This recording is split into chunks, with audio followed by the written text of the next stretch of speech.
Welcome to r/slash Askreddit, where users answer the question, what's your greatest, most satisfying, I effing called it moment? Our first reply is from No Pinerp. I kept finding small cut up straws in my grandma's bathroom. So many straws. I let my grandmother know that someone is using her bathroom to use drugs. She freaks out, saying I'm accusing her of using drugs and that it's impossible. A year later, my uncle divorces his wife due to her cocaine addiction. My grandma says, well, she always stopped by in the afternoon to use the restroom, and then she would clean my whole house, and I just didn't think anything of it. My favorite story at Thanksgiving. Our next reply is from Helvetica Bold. Late to the party here, but what the heck, cause this story is bonkers. Back in the early 90s, I was in my early 20s, and as people in their early 20s often do, I spent a lot of late nights at my local Denny's hanging out with friends and drinking cheap coffee. The late night wait staff was pretty small, so my friends and I wound up getting to know them pretty well, socializing with them as well. Some of them would hook us up with free fries or sodas, that kind of thing. And every now and again, if things were slow, they'd sit down at our booth with us. One of the people who would hang out with us was Charles. Charles was an older guy in his 50s who was very nice to my friends and me, but he was a little creepy. He would never get overt about it, but he definitely embraced the whole creepy uncle persona, maybe even being a little tongue-in-cheek about it. He'd tell the girls in my group how pretty they were and how he wished he was still young, that sort of thing. Reading between the lines, he was telling them he wished he could have hugged them passionately. But this is not going where you think it is. I'm just setting the stage, y'all. The guy was a little weird, but he was a nice guy to us. All the same, I remember telling people, Charles has a secret. He's in his 50s slinging coffee at an all-night restaurant, but he comes off as educated and sort of worldly. He talks about traveling and living well. I don't know what it is, but Charles is damaged. I bet he killed somebody or something. I was convinced that the nice guy bit was a cover for something dark. Yeah. So as my group got older, people came and went. Some of us fell out with others, some of us got real jobs and couldn't stay up until 4 a.m. at a Denny's, and we eventually stopped hanging out there. I never really gave Charles much thought after that for years. Then I saw Charles on the news. Turns out Charles was Charles Rothenberg, a man who, in 1983, was going through a bad divorce. In what I understand was originally intended to be a murder-suicide, he drugged his 6-year-old son, David, doused the boy in kerosene, and lit him on fire. David survived, but was horribly scarred for the rest of his life. Charles continued to get into criminal trouble and was ultimately sentenced to 25 years in prison as a result of California's 3 strikes law. He's still in prison today, but in the late 90s he changed his name to Charlie Charles because sure, why not? In 1988, there was a TV movie based on the incident called David, which starred Bernadette Peters as his mother. Meanwhile, his son David became one of Michael Jackson's child friends and eventually an artist. When he was 19, he visited Charles in prison, apparently reading a prepared statement to him. Charles, you're not my father. You're an imposter. Parents don't hinder their children from experiencing a normal childhood. I wish that you could experience the trauma and pain that I have gone through. Afterward, David told the press he wanted me to know that he loved me. The last thing I said was, no you don't, and I walked out. In a somewhat bizarre turn, David later legally changed his name to Dave, mirroring the Charlie Charles name his father adopted. I have no idea if this is coincidental somehow, but the irony is not lost on me, that's for sure. Dave even appeared on the Larry King Show to talk about Michael Jackson when he died. If I recall correctly, he defended Jackson against the reports of child molestation and denied he was a victim of Jackson's. Unfortunately, Dave himself passed away last year at the age of 42. His ongoing medical issues, which were the result of his burn injuries, eventually killed him. And in my opinion, that means Charles was ultimately successful in murdering his son. So yeah, I called it. Charles was harboring something dark when he was getting free fries from my friend and telling the girls how pretty they were. I just had no idea how dark. Remember guys, always tip your waiter, because there's a chance your waiter might just be a psychopathic murderer. Our next Reddit post is from Alisade. Probably too late, but I want to share this anyway.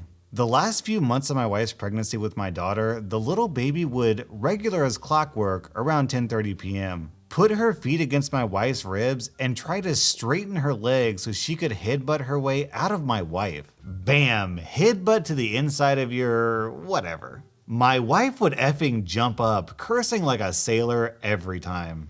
It was painful, but also hilarious, reliable, and I guess we knew she'd be an active little kid well before she was born. Cut to the evening of her birth. The doctor is telling us around 9 p.m. that things are going well, but he's going to get dinner because he hasn't eaten, and there's no way this kid is coming out before midnight. I look at my wife, look at the doc, and say, don't go far. The kid is going to deliver herself around 10:30 p.m. I promise you, you're just gonna have to catch her. He laughed, told us he's been doing this a long time, and he wasn't worried. At 10:25, he's rushing in and barely gets his gloves and scrubs on before my daughter shoots herself out of mommy like a greased bullet. Direct quote from the doctor looking at me as he holds my little darling. Well, I guess even I can learn things still. I don't blame him at all. Who would believe parents about something like that? But that kid had done so many test runs on such a regular schedule, I knew there was no stopping her. And fair game, getting headbutted daily for a month or whatever as a trade-off to having a very short and easy labor, there are worse deals. Our next Reddit post is from Talas. I had a friend who started dating a guy while she was in the middle of rehab for alcohol and drug abuse. I found out the guy was a former meth user. I told her she was going to end up in prison or worse if she didn't break up with him. She was on probation for multiple DUIs. Within 2 months, not only was she in prison, she was pregnant while in prison. Our next Reddit post is from Triples IA. The first Avengers movie, my husband was wondering why the staff could stop the almighty Tesseract. I casually said, maybe they're both Infinity Stones. He said, nah, the Tesseract is its own thing. Because he was more into the comics at the time, I shrugged it off. Since then, every MacGuffin in the movies, down to Thor's Dark World, I jokingly said, Infinity Stone to troll him.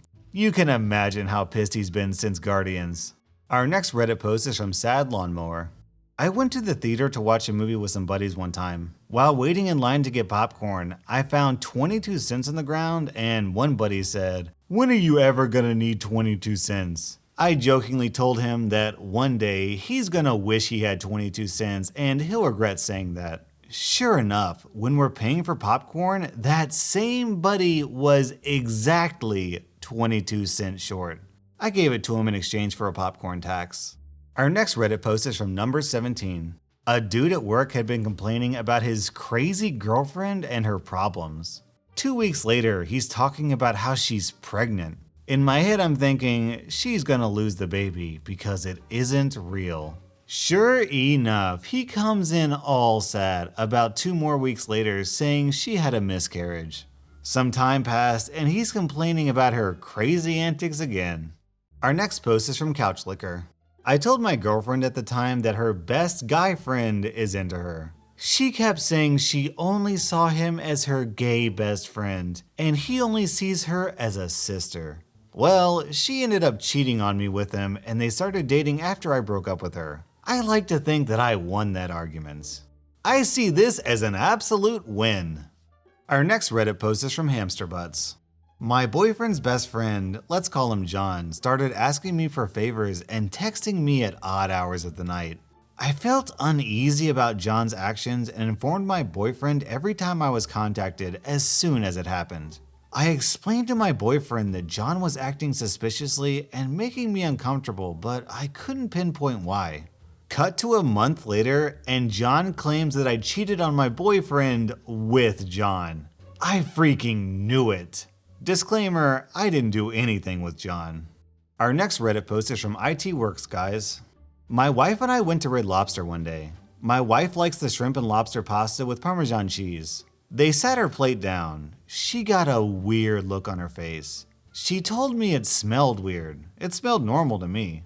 I straight up asked her if she could be pregnant. Her eyes got wide as she starts doing some math in her head. We went afterwards and got a pregnancy test. Sure enough, she didn't even know yet. All because I remember some random tidbit about some food smelling off to pregnant women. Our next Reddit post is from Obscurity Knox. When I was in 6th grade, I became friends with a couple other girls in my neighborhood. We each had completely different backgrounds, but we just clicked. For years, we three did all the things good friends do. The only thing I personally didn't like was to stay over at the house of one of these girls. I'll call her Brianna. I'd sleep over at the other girl's house. They could sleep at mine, but I always came up with an excuse not to stay at Brianna's. She started to get her feelings hurt, but I ignored it. Then, when we were all about 16, someone got a hold of liquor and we all sat around drinking. Being drunk, we got into a little debate about who was better friends with who, and I was somehow accused of not liking Brianna as much as the other friend because I wouldn't spend much time at her house. Since I had zero filter at that moment, I blurted out, "Brianna, it isn't you, it's your dad. He's a child molester. I can tell just by looking at him." As soon as I said it, everything changed. I apologized, but that didn't work, of course. Both of my best girlfriends dumped me that day. I still had a solid best friend, but I had to get myself a new group for sure.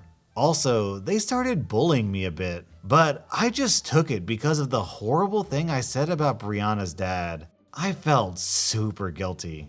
3 years later, I was out of high school, living with my best friend who was still friends with Brianna. I got home from class and there was Brianna sitting on the living room couch. It was so uncomfortable. I decided to try to apologize again. "Hey, I know you're probably sick of hearing this, but I am so very sorry for what I said about your dad, Brianna. Please forgive me. I still don't know why I'd say such a thing."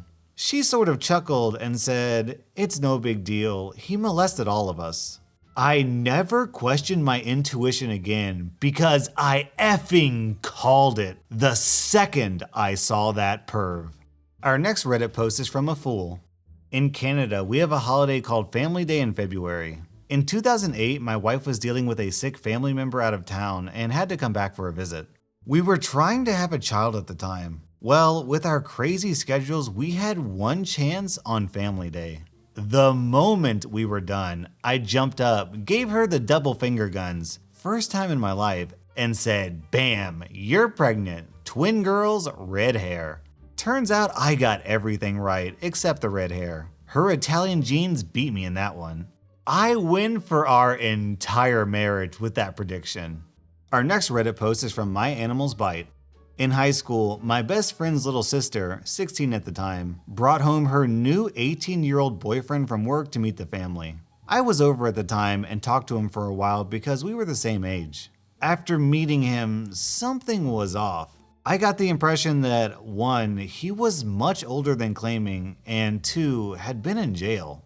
I wound up saying something to my friend, who told his parents and sister. Long story short, the family freaked out on me for spreading rumors that weren't true, telling me to mind my own business, etc. 2 years later, the sister comes home from a date with him in tears. He finally came out and admitted to her that 1, he was 30, not the now 20 he was saying. 2, he had spent 2 years in prison but refused to say for what. I was very quick to point out to the family how I called this years earlier and was basically shamed out of their house. Our next Reddit post is from Last Eclipse. I caught up with a high school friend on a university campus. Pretty quiet guy, subtle good looks, but never showed any interest in relationships.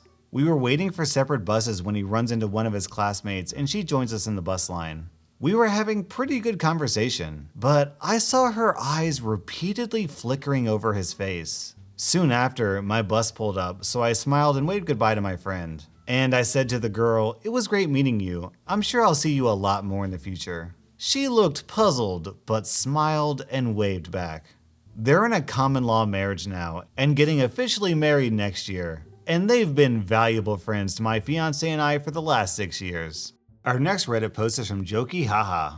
My husband is super medically fragile. He's had cancer twice and a bone marrow transplant in the last 9 years. A few years ago, he had surgery on his wrist, and I had a gut feeling he was brewing an infection despite being on antibiotics. His surgeon's office saw him and switched ABX.